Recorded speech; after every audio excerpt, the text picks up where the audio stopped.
อัปเดตสภาพอากาศสำหรับพายุไต้ฝุ่นลากาซาตอนนี้ก็จะสลายตัวแล้วที่ประเทศเวียดนาม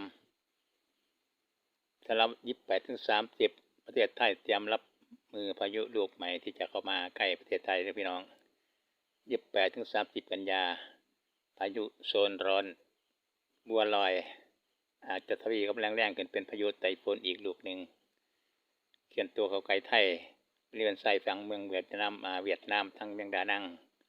ระหว่าง28 29 30ก็เคลื่อนตัวขึ้นทางทิศเหนือ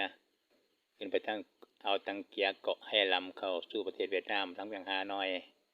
พายุลูกนี้คาดว่าจะพอเข้าตรงกับประเทศไทยมีผลกระทบทางอ้อมให้ฝนตกทางอีสานตอนด้านตะวันออกอีสานตอนบนรวมถึงภาคเหนือนำวันที่29 30พายุตะเคียนเข้าใกล้ประเทศไทย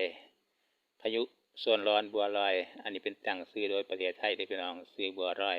มันขนมหวานบัวลอย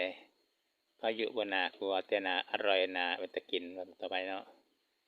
เพราะวัน29 30จะเขียนเข้าใกล้ประเทศไทยทั้งอีสานด้านตะวันออกและตอนบน